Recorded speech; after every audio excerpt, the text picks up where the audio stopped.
Welcome to this week's episode of the QBQ podcast. This week is actually a continuation of the conversation that I started last week with the leadership team of Coast to Coast Camps. Last episode, we talked about leadership and the moment when every problem seems to point back to you and what to do about it. This episode picks up right there, but applies it to parenting.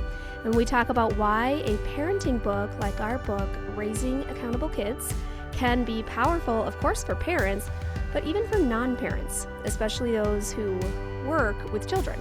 Because accountability is learned by watching adults, it's really important that we adults are practicing personal accountability so that we can raise the next generation to be an accountable one. But we have to go first. So tune into our conversation on raising accountable kids. Thanks for joining me today. Let's talk about parenting. Let's go there. I think we're all in different stages of it. Bud, you're in the grandparenting years, yes?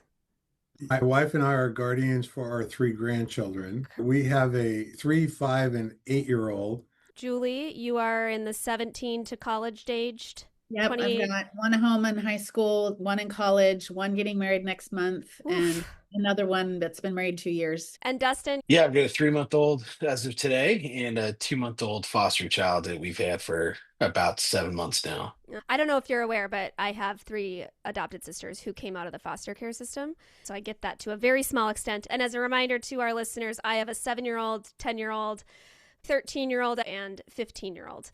All this experience. It's a lot of parenting experience and current struggles and joys and triumphs on this call right now. So let's just have a little parenting talk on how QBQ impacts our raising of accountable kids and raising of the next generations. Anyone have thoughts they'd like to share? Yeah. One of the questions you asked was, which of the books have left the most impact, I think was the question, to you personally. And I will tell you that at different seasons, each of the books have meant different things. Raising Accountable Kids has meant far more as we are dealing with younger kids right now, trying to figure out how to deal with life, how to use the personal accountability for younger kids. That's fantastic. So we try to take these principles and actually we put them into teachable moments at the camp for the kids that we serve. I remember going through the Accountable Kids, and there was a phrase that struck my core. Ooh. It was, how can I be a good example for my child? We can teach morals and values, but if I don't possess it, it's kind of hard to pass it on. Sure. And I remember that being so impactful, which is really why we started as an organization, as me personally, started going through the Raising Accountable Kids. And there were a lot of times where I was trying to keep my mouth closed and my ears open to my kids. Now, I also have a 29 and 30-year-old. Sure. It's spanning that entire generation, but it's still the same thing. How do I teach how to be a good example? It's not just do as I say, but it's got to be do as I do. I just came across something like this yesterday with my 2-year-old foster. My wife and I are always saying, hey, this is your mess. You need to clean it up. We try to teach him responsibility. I was working on some light switches and stuff like that. And my wife came by and she was like, hey, you've got some scrap tools and stuff all over here. Like, are you able to do that? And the words that wanted to come into my mouth were like, I'll get to it later. And my 2-year-old was sitting there looking at me going, yeah, who's going to clean that up? And I go, this is my mess. I'm going to clean up my mess. And I'm going to model this behavior for my 2-year-old. I'm tired. I don't want to, but it's those sacrifices. And I know for him, like the very next day, it was like, hey, this mess, buddy, what's the first step that we got to do to get this mess cleaned up? And I could like see him almost remember, well, daddy cleaned up his mess. Now I get to clean up mine. Raising Accountable Kids was really key in opening that. I read Raising Accountable Kids the first time before I had kids. That was kind of cool to take that into parenting the first time. So did you read it because you were asked to read it as a staff member? Yeah, I And was how did forced to and read it, by Bud. I didn't want Yeah. to I didn't want to use that word, but so I'm curious about that because I've had other organizations want to require their staff to read that, but some people get upset when they're like, I'm not a parent. So how did you feel as a non-parent Yeah. being asked to read Honest, a parenting book? Honestly, I thought it was incredible. I'm not gonna lie. I was definitely one of the skeptical ones when Bud's like, "We're gonna read this book called Raising Accountable Kids," and I'm like, "Hey, Bud, most of our staff, they don't have kids. I don't have kids. Why Yeah. are we reading this book?"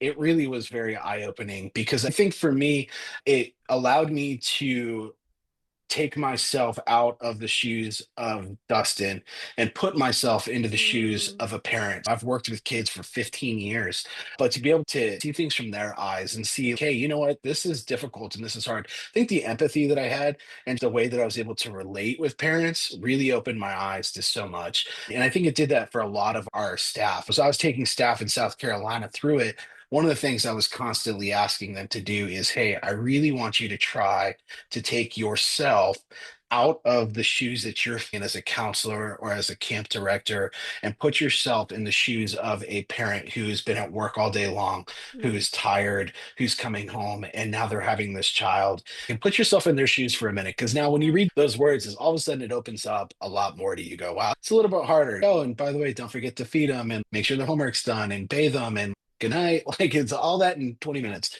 The tools I think are universal, whether you have kids or not.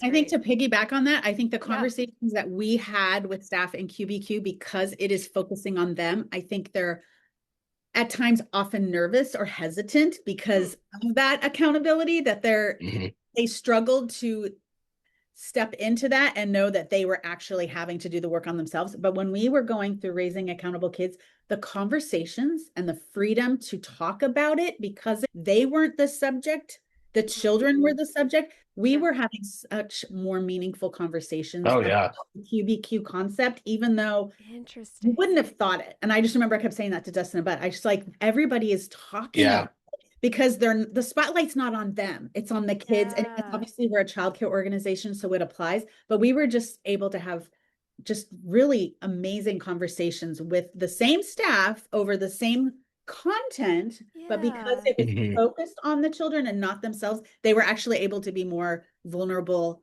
and just speak of it and apply it because they weren't the focus. The kids were, even though the entire time for them to change and to implement these values and the resource of what QBQ has, it just it I don't know. I I wonder don't if it know if was I'm more getting that like clearly. because the parenting book took it more as like viewing it as I hate to use the word problem in regards to kids, but like it took it as like here's this more of this external situation and now I'm going to apply QBQ to this That and my role in this instead of QBQ correct. to me Correct. Which and we my then Mhm. internal self. That feels so correct. much more Right. terrifying and Correct. And yes, hard. exactly. And then we Yeah. could still apply it back to them and take the conversation Yes. back to them and they could then Mhm. relate better. But it was just difficult for them to open themselves up to it when it was just about them. Yeah. So it was really neat. I So it's definitely, almost Yeah. like the beauty of where a teacher would include like a role play situation in a learning environment. yes. It gave them that role play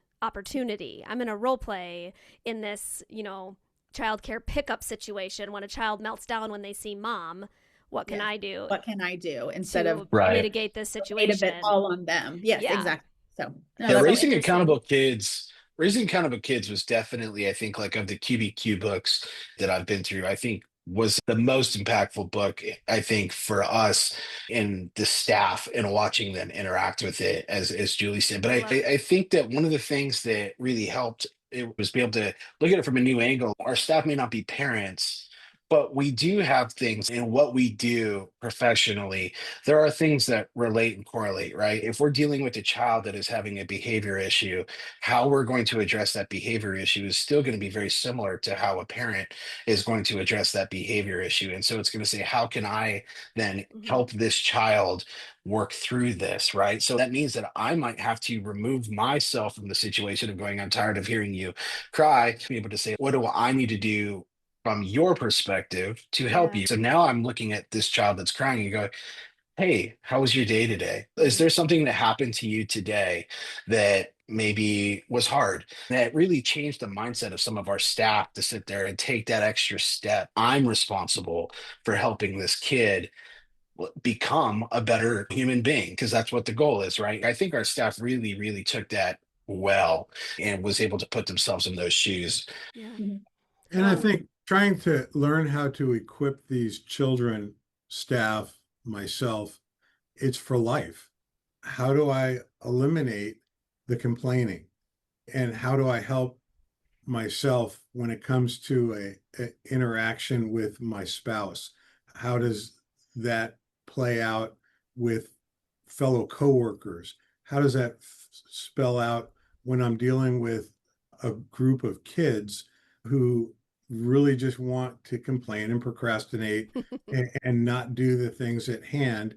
I can either be very directive of it, or again, if I'm trying to equip them for life, then letting them come up with the understanding of why it is important. Do you have any specific examples of how you've seen QBQ then ripple out from the leadership to the staff to the kids to the parents to the community? Emphatically, yes. Only because I think I've seen it play out in our staff meeting where the light bulb comes on with a staff person.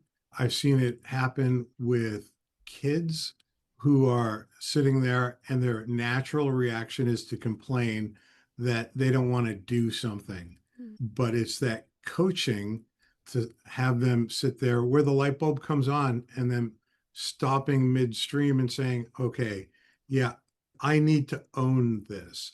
I don't even think I can count how many times, even just interacting with senior staff, where we've been sitting around and you can see the wheels turning, and what their natural reaction wants to be is to point the finger. And they don't, because they realize that, again, culturally, that's not acceptable.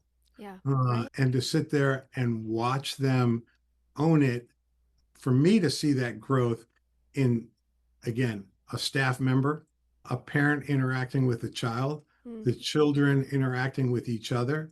I don't know how many times I've given the Raising Accountable Kids to teachers who've been in the teaching profession, and they sit there and say, oh, this is the tool I've been looking for. But you said, I see people start to want to blame, but they know that our culture doesn't accept that. So then I see them take ownership instead. How have you made it clear that blame is not acceptable? How have you done that? A camper was struggling with something, and in our positions, Dustin and I get a lot of parent phone calls, frustration. They want to, point the finger or blame or be upset with us. And so the first thing I do is I give them that place to vent, because they're upset. They're a parent. I try to connect and let them know I'm a parent as well, and I hear their concerns. And in that process, there's a little bit of de-escalation, which helps. However, in that conversation with them, for me to share what we can own as an organization, but then what can they own, and how can their child also step up into their personal responsibility in the future? If your child is needing this, how can your child advocate and speak up to us so that we are knowing that this is a situation? What are tools that you use at home in communicating with your child so that we can now partner with you and we can meet you there? And so going through that conversation, by the end, I can't remember if it was a mom or a dad, but they went, oh, you're good. And funny, because I was like, but it was this. I was just that. like, how can you as a parent let us know that this is an ongoing situation if it's not dealt with? How can the child let us know that this situation is going to happen? And what can they do to self-advocate and speak up so that we can then work with you all? And it just was, because Brent was like, wow, you're good. And I was like, it's not. But I'm just teaching you how to be accountable. But it was just breaking it down to say, I hear your complaint. I'm very sorry. I will speak to my staff. Yes, we are, we're here to be held accountable. We are here to grow, but also, what are you doing, mom and dad? And what is the child doing? And to do it gracefully with love so that they're not feeling attacked. And so, and it helps. But it takes work and it takes patience, not just saying, oh, thanks for your complaint. Talk to you later. Bye. Or, just letting the situation fizzle out or blow it off. We don't want to do that. We want to connect. We want them to know. And then to follow up and say, hey, needs met. What happened? How's the child doing? And then they know that it's not just me trying to get rid of and disperse the situation, but to actually help and to show that we're partnering and doing this together. And I think one of the things that I've watched Dustin and Julie do is model that. When we have used complaining or procrastinating on a task and then owning it, saying, you know what, I did this. I remember sitting in a staff meeting where I'd totally blown it. The heat of life was upon me. I just came in and said, why did you do this? Why? I caught myself midstream. And then I just had to apologize and said, you know what, this is not appropriate. And so I think as someone who leads an organization, it's got to start with me. The best way to not shame someone is to sit there and say, hey, here's a real story of me where I've blown it. And that's not what I want to be doing. I don't want to be complaining. I don't want to be pointing the fingers. There's an obvious problem that we're facing. And so how do I solve this? And realize, you know what? None of us are perfect and we're going to blow it. And it's okay to blow it. I think that really is the key point of it. The modeling, the knowing we're not perfect, and it's the apologizing, the showing up again and again, continuing to try. That is really key. All right, Bud, I've got a question for you. What's one thing you admire about how one of your colleagues here lives out accountability? We had just been coming out of COVID, and soon thereafter, as all the world seemed to be going awry, Julie took on a task that eliminated all the blame of, doesn't matter how this happened, how are we going to help these kids grow and mature academically, emotionally, spiritually, and physically. So much so that I remember at that time, I don't know if you can see my phone, but she hates this picture. But when it rings, it says Julie QBQ Chisholm. She eliminated all the victim thinking, not only with the kids and the parents who were, again, I think, dealing with how are we going to do this distant learning? How is this going to affect not only this current school year, but how is it going to continue on in years to come? Julie was able to just be that calming spirit for an entire organization and staff. We had staff that were coming in and really had no clue how to deal with distant learning. We had parents that had no clue how to deal with distant learning. Julie came in and really just took the principles of QBQ and modeled that again to our staff, to our kids, to the community at large. That's awesome. So that's why I always say she is, for us, Miss QBQ. Yeah, really embodied that. Well, she already said she was raised that way, and QBQ just helped her with the language. That's fantastic. Julie, I know that you had some thoughts on how there's a connection between QBQ and principles that we find in the Bible. And we at QBQ, we've never been quiet about the fact that the QBQ is based on biblical principles. It is based on Matthew 7:1-5. So what connections have you seen, and how have you lived that out and seen that lived out? Oh, it's a great question. I think as a Christian camp, obviously we have chapels and we're bringing the gospel to the children and their families and connecting them with churches and trying to have those biblical principles trickle down into everything that we're doing. And I feel my role as a leader, I am not a bold, outspoken person. I think I'm more of a behind the scenes, quiet submissive, hospitable leader, which I think at times I struggled stepping into leadership because I thought I have no idea how to do this. But obviously, taking the skills that life has given me, the experience my husband was active duty military for 26 years, retired, and deployments and life and raising kids and doing things on my own at times and relying on other people. I think that's just something that I've brought into camp. My staff jokes that I'm like the principal. I've always said in teaching, I never wanted to be a principal, and now they joke and they call me a principal. But my hope is that when I show up to our sites that we have here, is that I am able to serve and support those directors. I never want to step in and it's, oh, Julie's here. I want to come in and support them. You will see me cleaning. You will see me stepping in and helping out in homework room. Kids will say, I'm done. Can I go? I say, well, you need to ask your director. Like, they're in charge. Like, the kids will sometimes be like, oh, you're the boss. And it's like, that's your director. They're in charge. And I want to submit to them and not step in and take over everything that's going on. I want to respect their authority that they have in that place. I want those directors to know that they can count on me, that they can come in and share their frustrations, share their hurts, share their joys, and go in and serve and walk through the conflicts that happen. I mean, at camp, like in every relationship, there are conflicts, and conflicts are hard and they're unavoidable. How do we step into those conflicts? By being a servant leader and having that personal responsibility in myself and trying to grow that in my staff and in the children and in the families and merging together. The QBQ principles have helped with that, and knowing that it is biblical based. And so, yeah, I think just bringing it all back to biblical values is an important part, and doing it with excellence and stepping in with action and just being the best version of ourselves, who God made us to be. I hope that I'm able to model that for the staff, for the kids, and just bringing it back to Jesus and everything that we do. Yeah. And she does such a great job at it. Yeah.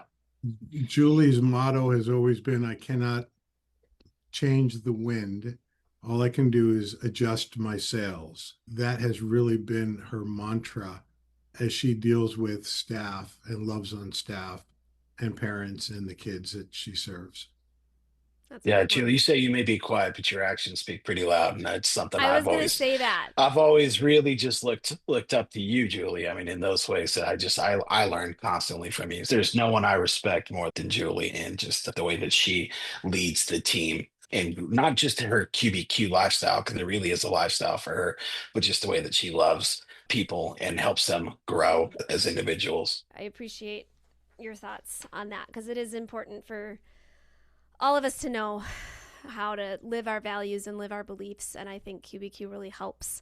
If I'm going to be honest, any faith that someone has, QBQ is going to help people live that out, whether it's a Christian faith or some other belief system. What can I do to live my faith? I just know that we base this off Matthew 7:1-5. Any value that I have, any principle I hold dear, I can say, what can I do to live this out? How can I operate in this value, in this space? That's living a life of integrity, and that's really important. What encouragement would you give to another nonprofit or ministry leader who might be considering making QBQ a foundation in their organization? I can't speak enough to what QBQ has done for us. It's easy to underestimate how powerful it can be when everyone speaks the same language. Every nonprofit, every ministry leader, small business, whatever you do, you're going to face challenges. You're going to have times of limited resources, of heavy needs, of emotional things going on inside of your private life or even your work life. There's always going to be moving parts. But I think what QBQ really does is through those hard times, it really teaches you and gives you a framework of how to cut through all of that stuff and equip your team to stop doing the blame game, to stop waiting, and to really start asking, what can I do to help us work through this? So it's that idea of when we all speak that same language and we all have the same mentality and we're all working towards the same goal, it cuts through so many of the difficult things. I can't say that enough, because any ministry, again, any ministry, any small business, anything is going to have hard times. But it's not just what are you doing to work through them, but what is your team doing together to move forward the mission and the goal so that we can serve QBQ, I think, is foundational. It's definitely empowered our team and it's allowed us to be more effective in our mission. We can impact deeper and wider. And I just would encourage any ministry leader, like, don't hesitate, go through it because it's changed us.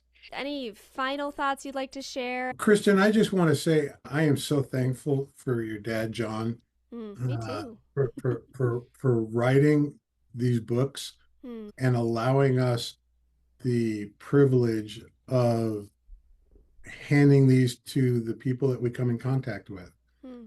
It really is, I think, next to the Bible, probably one of the most used tool in our organization. Wow. That's crazy. Thank you. That's so honoring. I don't even know what to do with that. I don't know what to say. That's like mic drop type moment. So, well, thank you so much for that. You have done, I mean, truly such a fabulous job at taking a concept, and it's literally like the Lord dropped it in your lap that day, bud, and just said, here you go. And you took it and you did it. You didn't ignore that. You didn't just kind of do it. You have really used it. And then you've got this team around you who submits to your leadership and believes and trusts and in that and has rallied around you and used the tool as well. And it's just been really cool to see how it's grown. I would tell you that in years to come, I would say whether it's 3 years from now, 5 years from now, 10 years from now, the principles that are in these books are phenomenal.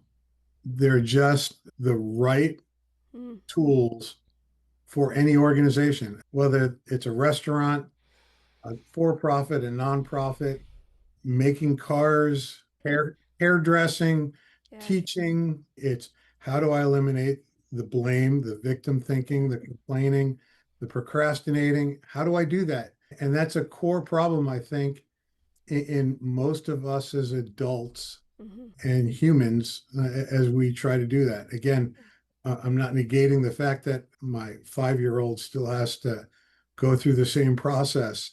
It starts young and it only gets perpetually harder if we don't try to figure out how to deal with these issues. Correct, which is why it's so important for us to be modeling and teaching at the same time.